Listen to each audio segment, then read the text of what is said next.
একদমই অন্যরকম ও ভিন্ন স্বাদের একটি চিকেনের রেসিপি। একবার যদি এই চিকেন বাসায় রান্না করে খাওয়ান, প্রতিদিন আপনার কাছে একই বায়না থাকবে এভাবেই চিকেন করার জন্য। আর এটা খেতে খুবই অসাধারণ হয়। আপনাদের কাছে অনুরোধ থাকবে একবার হলেও বাসায় এই রেসিপিটি ট্রাই করে দেখবেন। খেতে যে দুর্দান্ত হয়, একবার রান্না না করে দেখলে এর টেস্টটা অবশ্যই আপনারা বুঝতে পারবেন না। তো চলুন এই চিকেনের রেসিপিটি দেখে নেওয়া যাক। রান্না করার প্রথমেই চিকেনগুলোকে হালকা একটু ভেজে নিতে হবে।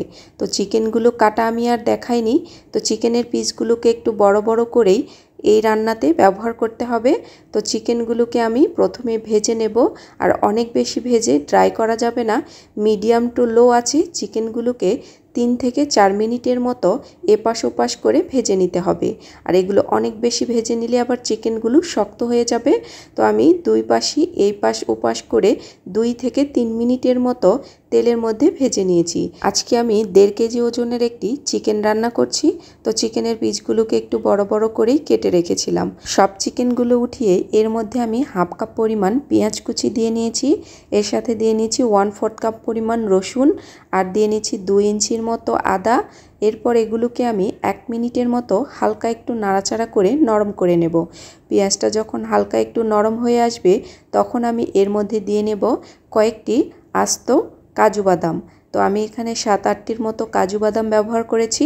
এরপর দিয়ে নিচ্ছি 1 টেবিল চামচ পরিমাণ আস্ত জিরে। তো এগুলোকে আরও 1 মিনিটের মতো নাড়াচাড়া করে নেব, যাতে পেঁয়াজ, রসুন এবং আদাটা হালকা একটু নরম হয়ে যায়। তো এগুলোকে নাড়াচাড়া করে নিয়েছি। এরপর দিয়ে নিচ্ছি 7-8টির মতো কাঁচামরিচ। এরপর 1 মিনিটের মতো নেড়েচেড়েই সবগুলোকেই তেল ছড়িয়ে উঠিয়ে নেব। আর এগুলো দিয়ে আমি একদম একটা মিহি মশলা তৈরি করে নেব। আর এগুলোকে পাটায় অথবা আপনারা ব্লেন্ডার জারে যে কোনো কিছুতে বেটে একদম মিহি একটা পেস্ট বানিয়ে নিতে হবে। তো এখন এই তেলের মধ্যে আরও কিছুটা তেল দিয়ে নিয়েছি। এর সাথে 2টো দারুচিনির টুকরো নিয়েছি, 3টে সাদা এলাচ আর 2টো ছোটো সাইজের তেজপাতা নিয়েছি।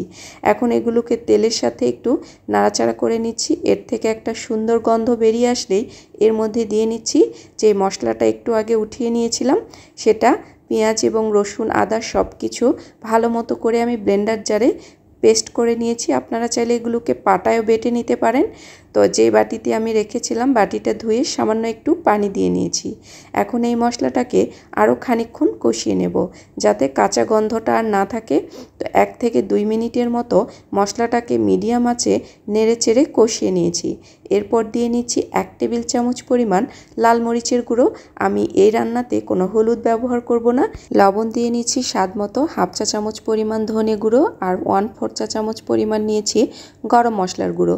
সবগুলোকে ভালো মতো করে নাড়াচাড়া করে মিশিয়ে নেব। তো মিশিয়ে নেওয়ার পরে চুলোর জালটাকে একদমই লো করে এর মধ্যে দিয়ে নিচ্ছি হাফ কাপ পরিমাণ টক দই। তো টক দই দেওয়ার আগে অবশ্যই চুলোর জালটাকে একদম লো করে দিতে হবে, যাতে টক দইটা ফেটে না যায়। তো টক দইটা ভালো মতো করে মিশিয়ে নেওয়ার পরে চুলোর জালটাকে বাড়িয়ে নিতে হবে। তো এই পর্যায়ে আমি জালটাকে একদম লো রেখে দইটাকে ভালো মতো করে মিশিয়ে নিয়েছি। তো এই চিকেনটা রান্না করার জন্য টক দইয়ের পরিমাণটা একটু এখানে বেশি ব্যবহার করতে হবে, তাহলে এর টেস্টটা একদমই অন্যরকম হবে আর খেতেও ভীষণ ভালো হবে। তো মশলাটাকে বেশ খানিকক্ষণ কষিয়ে নিয়ে এর মধ্যে ভেজে রাখা চিকেনগুলোকে দিয়ে নিয়েছি। তো চিকেনগুলো দিয়ে মশলার সাথে আরও খানিকক্ষণ কষিয়ে নেব। তো দেখে বুঝতে পারছেন কালারটা কিন্তু অনেক সুন্দর এসেছে। তো এখন সবগুলোকে মিশিয়ে নিয়ে চুলো জালটাকে একদম মিডিয়াম টু লোয়ে করে ঢাকনা দিয়ে 5 মিনিটের মতো ঢেকে রেখে দেব। তো 5 মিনিট বাদে চিকেনটা থেকে কিছুটা পানি বেরিয়ে এসেছে। তো এখন আমি নাড়াচাড়া করে একটু নিচের দিকে যাতে লেগে না যায় একটু নাড়াচাড়া করে নিচ্ছি। তো নাড়াচাড়া করার পরে আমি এটাকে আবার খানিকক্ষণ ঢাকনা দিয়ে রেখে দেব। 7 মিনিটের মতো মিডিয়াম আঁচে এই চিকেনটাকে আমি ঢাকনা দিয়ে ঢেকে রেখে দেব। তো 7 মিনিট বাদে দেখুন চিকেনটা থেকে আরও বেশ কিছুটা পানি বেরিয়ে এসেছে। এরপর আরও কিছুক্ষণ কষিয়ে নিতে হবে, যাতে পানিটা একদমই শুকিয়ে যায়।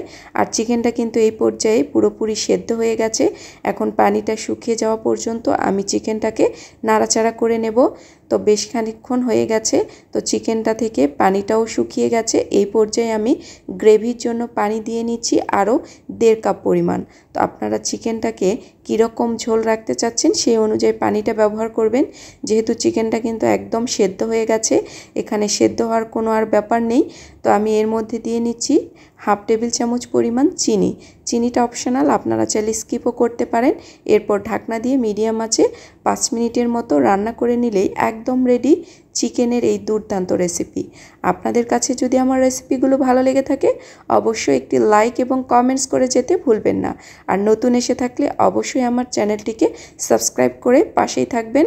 তো চিকেনটা একদম হয়ে গেছে। চুলোর জালটাকে বন্ধ করে ঢাকনা দিয়ে আমি ঢেকে এটাকে 10 মিনিট রেখে সার্ভ করে নিয়েছি। তো দেখুন কালারটা কতটা সুন্দর এসেছে। আর এই চিকেন আমার বাসায় তো একদম সুপারহিট। তো আপনিও কিন্তু বাসায় ট্রাই করে দেখবেন। এই পর্যন্তই, সবাই ভালো থাকবেন। আল্লাহ হাফেজ।